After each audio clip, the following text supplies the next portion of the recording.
Welcome to the Relief from Grief podcast, hosted by Mrs. Miriam Ribiat and brought to you by Mayrim. Mayrim is an organization dedicated to supporting families who have experienced the loss of a child. It was founded Le'ilui Nishmas Nechamah and Miriam Holman. Despite her illness, Miriam devoted herself to addressing the needs of parents and siblings grappling with the immense pain of losing a child. She felt this loss deeply, having experienced it firsthand when her older sister, Nechamah, passed away. Mayrim continues to uplift and expand on the work Miriam began, a mission carried forward by her parents with great dedication. If you have any questions or comments for the speaker, or if you'd like to suggest a guest for the podcast, please email us at relieffromgrief@mayrim.org. Hi, everybody. Thank you so much for joining me here today on the Relief from Grief podcast by Mayrim. Today, I'm very, very excited to have Dr. Hindie M. Klein, who is a psychologist and a psychoanalyst in private practice, but she's also the former director of Tikva at OHEL for many, many years. So I'm so excited to have you on. Thank you so much for coming on. Thank you for having me. I'm honored to be on this podcast. And I think that, I know this is a part of Mayrim's program. And I think the Mayrim program is wonderful and very helpful and meaningful to so many families. I'm a very big fan of Sagit and Glenn's, and I'm just honored to be asked to be here. Hey, well, I have to agree with you. They are incredible people. What they do is amazing. Okay, so it's an honor. It's for us to have you because of what you do in your practice. But besides for that, you are a bereaved mother. And one of the reasons that I so badly wanted you to come on is because what you have to tell people, I don't know, I almost want to say the word offer, but it sounds like, I don't know, is that you lost your son so many years ago. And I think people would love to hear about that. The pain, it becomes part of you. You don't forget your child. You move, you can continue going on in life. You can have very happy moments and, good times, but that loss is always part of you and you always stay connected to your child. And I think parents need to hear you're not forgetting your child no matter what. So why don't we start off a little bit about your son with, his name, how old he was, what happened? Right. So our child's name was Aryeh Zev Klein. He was a magnificent and wonderful little boy who died of cystic fibrosis when he was 9.5 years old. Today, he would be 50 years old. He died 40, Erev Sukkot, which is his yahrzeit, was his 40th yahrzeit. So it's been many, many years. And there's usually never a day that I don't think about him. His pictures and different pictures are all over the house. But I think that what's most significant about this is that, and this is what came out, I think the very first time I went to a Mayrim weekend, a retreat several years ago, and I ran a group for women, of bereaved women. Some of them were newcomers, some of them were old, had been there already before. And I spoke a little bit about Aryeh. I didn't right away think I wanted to speak about him because I didn't want it to be about me. I wanted it to be about the group. But then I realized, and I was coming in as the psychologist, as the therapist, but then I realized it would have much more meaning if I would talk about it, not only from a clinical, psychological point of view, but also from a personal point of view. So I shared, at that time, I think Aryeh had been gone 37 years. And I shared that, we lost a child 37 years ago. And I talked about, how we function and what we do and how he was so inspiring to us and how we still are able to have joy and happiness and shepel nachas from our other children and grandchildren. And, we could still maintain such a high level of simchas achayim.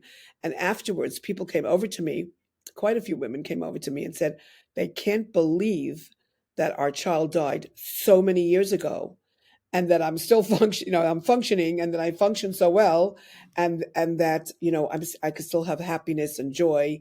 And I'm, like I always say, I think about Aryeh every day, but I'm still great at parties. Like I can walk into a party and have the best time and laugh and this and sing and dance at weddings and, and functions and events. That doesn't mean there's not a part of your soul that is always there, that is always thinking of him and always there's a little, how would I say it? I always envision it as inside my very warm heart is a little cold place that's kind of locked up, but inside there is always not that he's cold, he's very warm in my heart, but it's like a little separate place that's always there and kind of secure there. It's like he never, ever leaves. Years later, you could have a wonderful life and you could have an accomplished life, I mean, my whole career was inspired by him. My doctoral dissertation is in memory of him. So I guess the lesson is that with all the grief that you go through, and of course there's different coping mechanisms that different people use, but we could talk about that and how I functioned and what, the story and so on. But despite all of that, you could still maintain a, a, a happy life, a good life, a meaningful life for your other children, which is so important. Because if you slump too much into grief and depression, you will not be available to your other children, and you need to be available for your other children and ultimately your grandchildren, and of course to your husband and your husband to you, to maintain a healthy marriage. So there's a part of you that has to always remember and grieve to whatever extent, and then there's a part of you that has to live and live as joyously as possible. So I don't know if you want me to talk a little bit more about Aryeh specifically. He was a very courageous and brilliant and wonderful little boy who... I just want to interrupt you because this is going audio. I want to tell all the listeners that as you mention his name, even though it's so many years, your whole smile, like your whole face lights up with a smile. Like he still brings a smile to you. And I thought that was very nice when I saw that. It's true. He was such a cute kid. He was such a funny and brilliant little boy. He was very bright. So he used to do things that were like very funny and very bright. And I can give you just a cute little example. When he was 2.5 years old, my husband's a scientist. So when he was 2.5 years old, he was sitting in the kitchen. He was diagnosed at 8 months. So he was always very slight and physically weak. Cognitively, he was fine. But he was sitting at this little, these little kiddie tables with the little chairs, these little red, tables that you have for the children in the kitchen. He's sitting at the kitchen and there's a glass of orange juice. I'd given him a little cup of orange juice. So he took the orange juice and he very methodically, he knew exactly what he was doing, and he spilled it on the floor. He's like watching it spill on the floor. I said, Aryeh, sweetie, what are you doing? He goes, Mommy, I did not do it. Gravity did it. This is what he was like at 2.5. We used to make him memorize square roots. So we would go places and we would say to him, Aryeh, what's the square root of 81? 9. What's the square root of 9? 3. And it was like rote, he memorized it. He had a great memory, and he was a very bright little boy and very special. And unfortunately, he suffered terribly. We were in and out of the hospitals for 9.5 years, and he suffered terribly. And finally, he couldn't take it anymore. So, it was, I can't say it wasn't torture. It was torture, being in and out of the hospitals. It is torture watching a child who you love very much die. You're watching him die. It's not like, in other situations, it's worse in other ways, like when, God forbid, there's a car accident or something sudden. So you're not expecting that child to die. So it's a different type of grief because it's so sudden and it's so shocking. And oh my God, 1 minute the child is there and healthy and beautiful, and the next minute the child is gone. So that's a different type of grief. And there's another, it's all under grief, but then there's the grief that when, it was diagnosed at 8 months old, he died at 9.5 and constantly in the hospital, constantly sick. And, and you're watching this child deteriorate. And that's a different type of torture. So quite frankly, it's all torturous.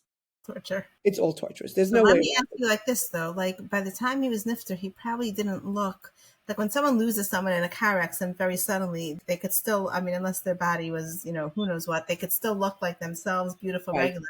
Right. But you probably saw those, like you probably saw him at the end when he didn't look so beautiful Right. So anymore. by the time he died, he was terribly emaciated because he wasn't just absorbing, part of cystic fibrosis, they can't absorb food well because there's pancreatic issues and there's lung issues. It's basically a disease of the pancreas and the digestive and the lungs.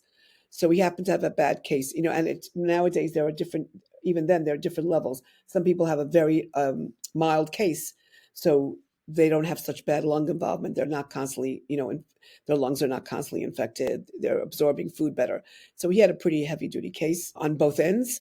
So it was pretty difficult. And so by the time he died, he was just very, very frail. But cognitively, brain-wise, he was intact to the very, very end. Intact to the very, very end. I think that. How long did it take for you to like think of him as his regular, healthiest self instead of having the picture of his like sick and dying self? Because I think that people struggle with that when they when someone is nifter and they didn't look so well, people say like, gosh, these memories are stuck in my head. I don't remember them laying in the hospital Right. bed. So I have a lot of pictures of Aryeh I have pictures of Aryeh when he was towards the end also, and those are around also. But I have other pictures of him with the other children and when he was healthier and more robust, and they're all over the house. There's some people who say, oh, the person died, like we don't have pictures of them anymore. We don't keep pictures around. It's too painful. So I say the opposite. I say the opposite. Embrace it. Celebrate the child that he was. And yes, it's horrible that he's not around anymore, that the child is not around, but celebrate the beauty. And everybody's different. Like somebody will say, well, you didn't even have that opportunity. We had a stillborn, or we had a child who died in infancy. So we didn't have that opportunity to collect pictures of better times, of healthier times. So each person has to be, I guess, when we're working with grief with people, every situation is different. Every situation has to be worked with that person and how they're handling it, and all the other factors in terms of, are they getting a lot of support from family, from friends, from each other, spouse wise. So every single situation is different. In my situation, I had 9 years of pictures of him from the time he was a baby till he died. So some of the pictures are more robust, and they're all over the house. I will not put away pictures of him, and I'm very, very, very mindful that when people say to me, because this is a big question that comes up, and I've worked with this in the groups. A big question comes up when they say to me, how many children do you have? So, I have 2 children. I have 2 beautiful living children and grandchildren and so on. But I will never say 2 children. I always say I have 3 children. Always. And what happens when they go further? Oh, girls. And when they go further, so then I will say I have 2 children, and I say one of our oldest child passed away when he was a little boy. Very simple. I don't make a big fanfare out of it. And sometimes you're scared to say it because you're scared of the reaction. Oh my God, they're going to feel so uncomfortable. So they have to deal with it. And I'm more than happy to talk about it. And I'm more than happy to explain it in a lovely way. But I will not deny his existence because of somebody else's discomfort. So I will say it. When your girls were growing up and they high school or camp, when they met new friends, were they also very comfortable always saying that they... Well, I raised them that way. I have a son. After Yaakov was born, the story with the Ribnitzer Rebbe, that my daughter Malki was born 9 months, literally to the day, Tuesday to Tuesday, of the Ribnitzer Bracha. And it also extended Aryeh's life.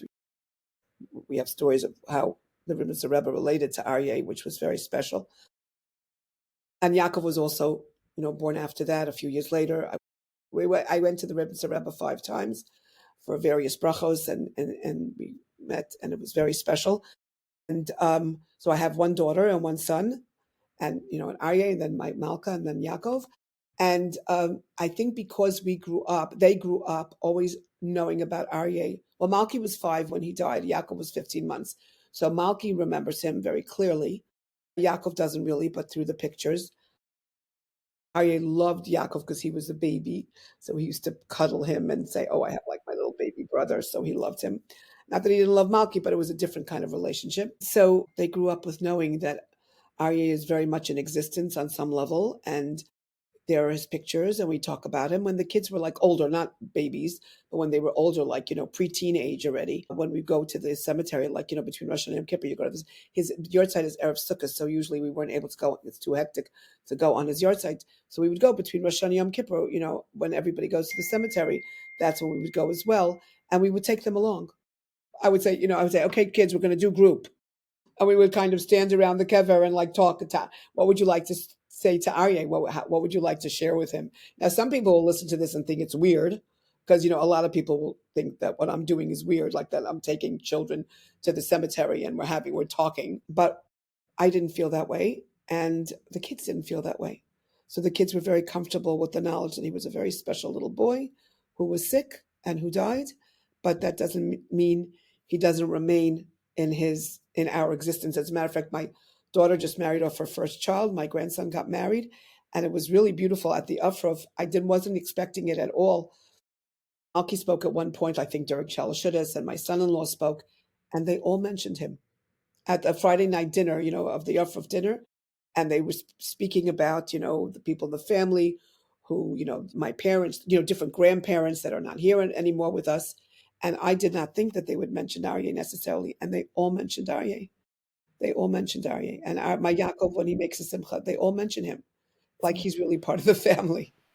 Wow. And I think it's just the attitude that you give, that you're not locking up this memory and saying, oh, no, we can't look at the pictures. We can't talk about him anymore or her anymore because, she doesn't exist. She very much does exist.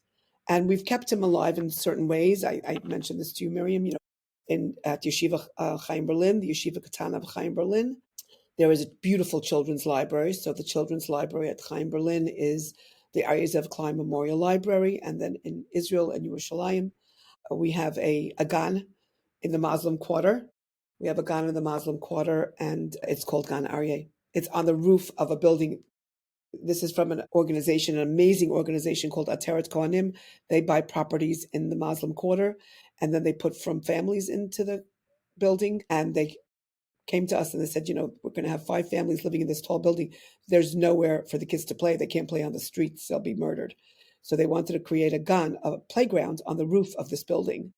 And I went up to look at the place, and I came up to the roof of the building, and I looked across, and I saw the Har Habayis, and I said, yeah, this is for him. This is where he's going to be. So we have a beautiful, beautiful park, a playground that's called Gan Aryeh. So you look for ways to perpetuate his memory instead of burying his memory. You look for ways to celebrate his life instead of only, you have to grieve his loss also, but instead of only grieving the loss, you look for ways of celebration. Look at what Glenn and Sagit do with Meirim. They celebrate their children. They celebrate the memories of their children. And this is the way you perpetuate the person's memory, and you bring menucha, to yourself and to others. And what happens, though, if your spouse is not on board? Let's say your husband says, I can't look at pictures. Then don't look. I'm keeping them out. You just don't look. No, they're in certain parts of the house. I never had that issue. I hear that could be an issue. So because we were so all together on this, it was just so together. It was like a no-brainer type of thing. We were so together on this. There was never even like a havamina. There was never either like it wasn't as if I had to discuss with my husband, okay, so we're going to put out the pictures. How do you feel about that? It wasn't even a question. Of course, we're going to be. So that was my experience. So you're asking a great question. What happens if the one spouse says, I just can't. Please don't. So then you have to negotiate that. So then you might want to put out a picture or two, but maybe not in a place that is constantly like walk through. Like, I happen to have a buffet in one part of my house where I have all different photographs of the grandparents, the Alta Babas and Zaidas and all that. So I have a whole area. I have pictures of Aryeh there also, and Aryeh with the children, with Malki and Yaakov when they were younger. So I have pictures there, but I have other pictures of him in more prominent areas, like, in the kitchen, whatever. So let's say the person says, no, I can't. So then maybe you wouldn't put it in an area that they would constantly look at it, on a desk by the computer or in the kitchen. You would put it maybe in a little bit of a corner. Or maybe you wouldn't do it at all. I don't think it's necessarily such a wise idea to banish all memories or all pictures. Personally, don't think it's a good idea. As I said, the memory and the life should be celebrated to whatever extent. But some people who can't handle it, then I think those are the people who maybe would benefit from help, from some clinical intervention in really looking at their grief, because obviously they're going through a grief response that really doesn't allow them to go there, which is understandable. And you have to understand something. I'm already 40-year veteran, so to speak. So it's not the same intensity as it was the first 2 years, 5 years, 10 years. The first few years was hell. It was very, very hell. I wanted to ask you about that. Like you started off in the beginning with, that you always feel the pain and you have that cold spot in your heart, but you're still a party girl. But were you a party girl right after, or did it take 5 years or 10 years until you could really go to some fun and enjoy? I don't think it took 5 years. It took a couple of years. Like I was, I remember a memory distinctly. I was doing an internship. I was doing my doctoral internship. And I was driving to work every day to Brookdale Hospital in Brooklyn. It was like a 20-minute drive. It was after Shloshim. So I would drive to work and I would be very sad. And then I love music. I'm a big music person and I love music. And I used to say, no, I'm not listening. During Shloshim, you can't listen to music, right? But after Shloshim, you're allowed to listen to music. When it's a loss of a child, you're allowed to. Everything after Shloshim, you're allowed to do. So I said, no, I'm not listening to music because I don't care if it's Shloshim or not Shloshim. I'm not doing it. I can't. I just can't. So one day I was like, really, I really want to. And I said, you know what? God runs the world. If God says you can listen to music after 30 days, then I can listen to music after 30 days. And guess what? One day on the way home from the hospital, I put on the radio, or I put on a tape of a particular singer that I love. And what I found was I started sobbing and crying because listening to the music was so therapeutic for me. It was so soothing and therapeutic for me that from then on, I would drive back and forth to the hospital and listen to music because it was therapeutic for me. Did I go to weddings or parties? Most probably I did. Maybe not right away. I know my mother-in-law, my husband lost a sister, and my mother-in-law did not go out for 10 years. She didn't go anywhere. She refused to pretty much leave the house, no, she never went to weddings or events or anything like that. I think it was about 10 years that she didn't go anywhere and she refused. And we would say, Anu, you could go already. You're allowed. No. She really grieved very terribly for Pammy, who was a wonderful, wonderful young lady who died very suddenly of an aneurysm. So, she couldn't do it. I was able to do it because I was able to mourn him in different ways. Like I was able to listen to music, and that was part of my mourning, that I was listening to music and having memories of him and crying and sobbing sometimes, but it was very therapeutic for me. So you have to find what works for you. And if you can, in other words, not to feel guilty. If you can do it, you can do it. And also you have to, I think, also be at a certain way. You have to think of your other kids. You have to think of your other children. If you're going to be highly depressed and non-functional or anxious or whatever your symptomology is, and it affects your relationship and your attachment with your other children, with your spouse, then that's something that you really need to get help with so that you can be engaged and loving and happy with your other children. It doesn't mean that you love Aryeh or your child any less, and it doesn't mean that you miss them any less.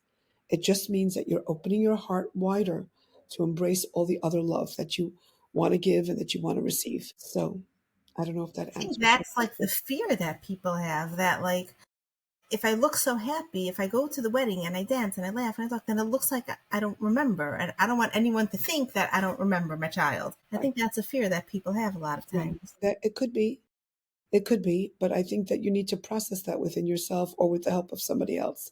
Right. That just because you go to a wedding or a bar mitzvah, when it was very difficult for me, the most difficult times, not even so much on a day-to-day or a wedding or a bar mitzvah, but when he died at 9.5. So when his age boys were turning bar mitzvah, and we were being invited because he had some really good friends. He had some wonderful little friends. Right. And all of the friends, the parents, they all loved him. Anybody that knew him loved him. Right. So, because he was a character. So whenever we were invited to bar mitzvah, I didn't go. I don't think I went to one. Maybe his best friend, I went just to say mazel tov, but I couldn't go to any bar mitzvahs. And that was a very difficult time. Like, look, all the boys are becoming bar mitzvah and he's not. And look, all the other boys are graduating high school and he's not. And look, all the other boys are getting married and having children and he's not. And look, all the other boys are becoming grandfathers and he's not. So when they reached the stage of becoming grandfathers, did it hurt you the same much as when they became bar mitzvah?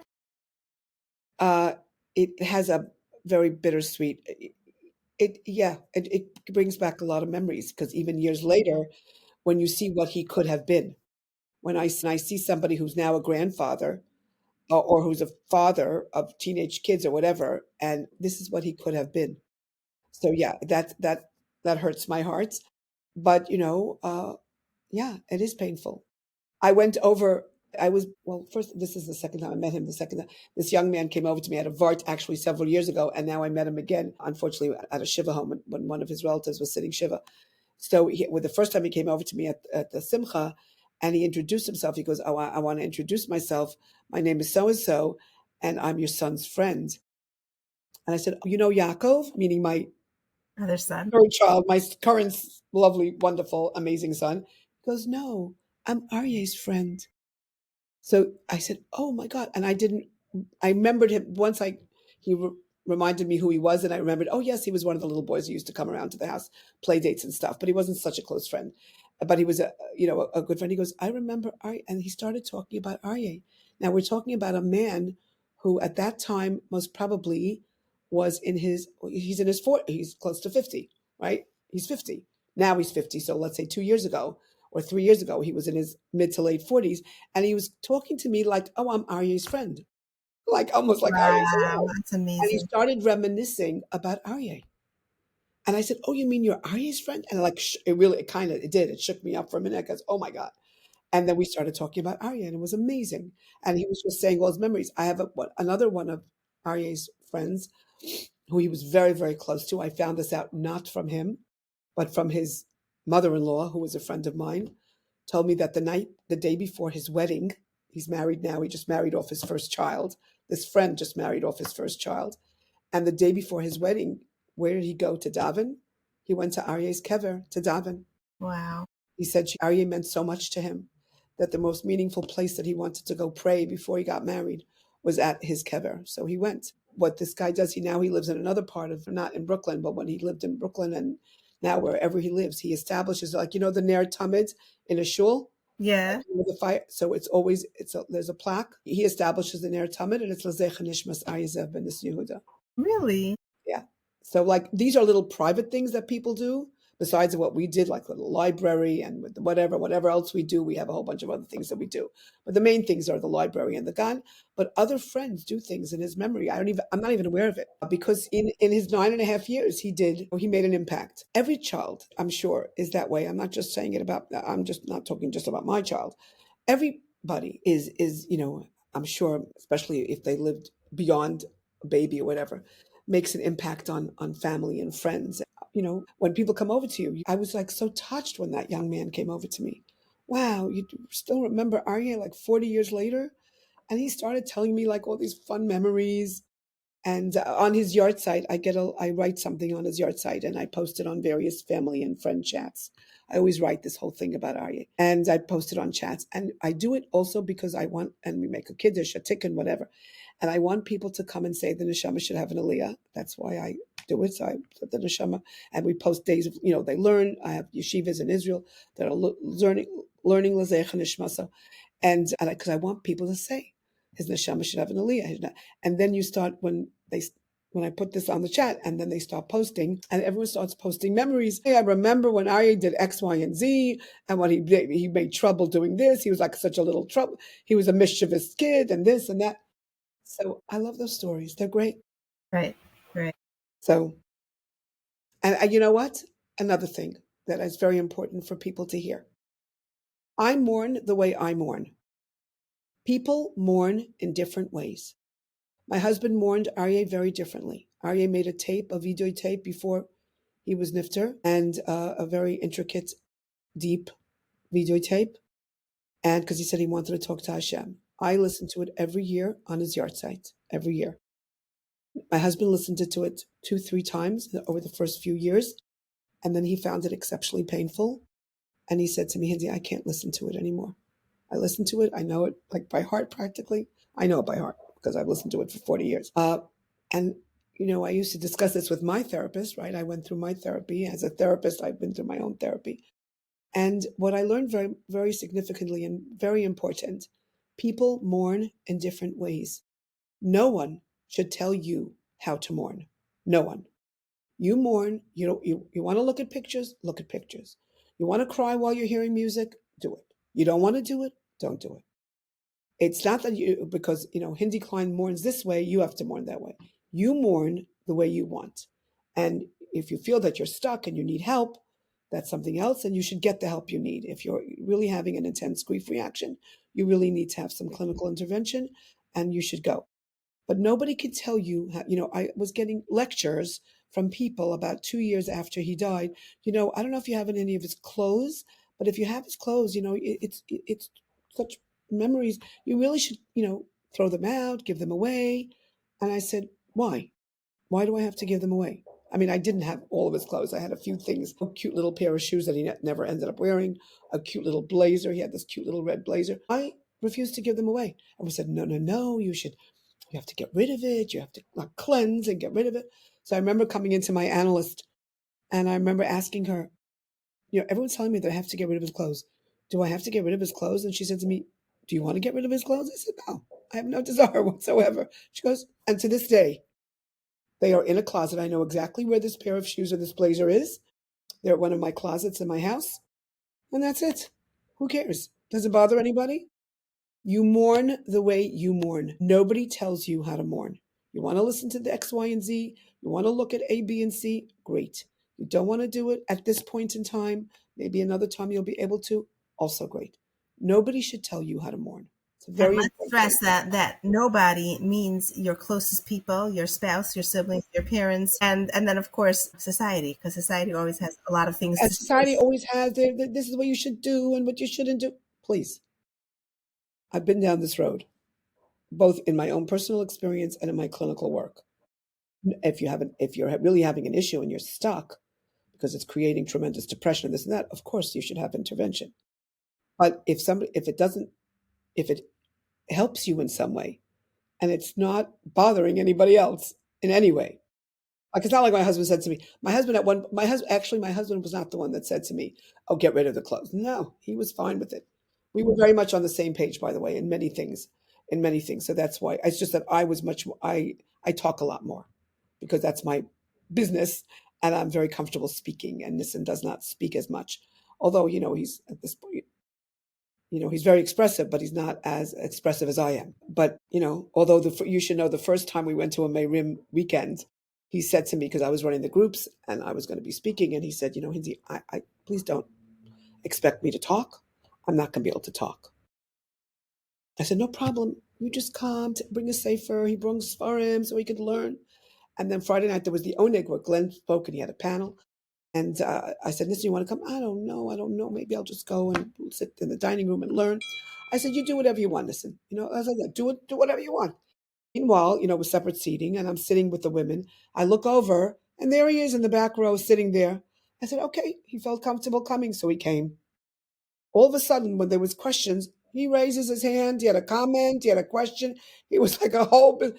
And I was like sitting there listening to him. I'm saying, whoa, look at him. Normally, I'm the one that usually does all the talking and the commenting.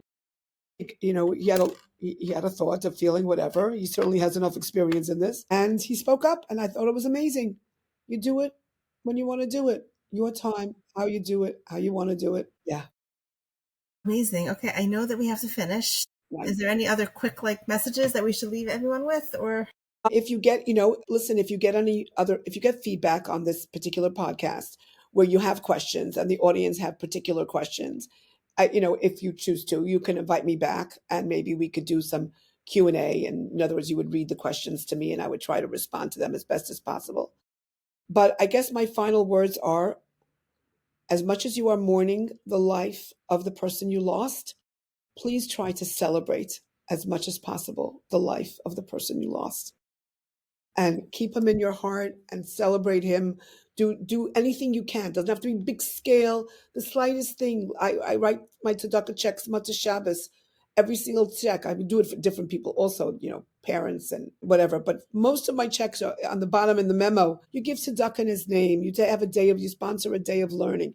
You could do big things, little things. Do things in his memory, in the person's memory. And they don't have to be big, expensive things. Celebrate the life and do what's good for you and mourn the way you feel you want to mourn. And if there are any other comments or questions on that, I'd be happy to hear. Thank you so much for coming on. Thank you, Miriam, for inviting me. And this was really fun. Well, I don't know how fun, but it was nice. It was really nice. It was really nice. You've just listened to an episode of the Relief from Grief podcast with Miriam Rebbe, brought to you by Mayrim. For more episodes, visit the Mayrim website at www.mayrim.org. Help us reach more people who might benefit from this podcast. If you know someone who could find it helpful, please share it with them. If you have questions or comments for the speaker, or if you'd like to suggest a guest for the podcast, we'd love to hear from you. Email us at relieffromgrief@meirim.org. We look forward to having you join us in the next episode.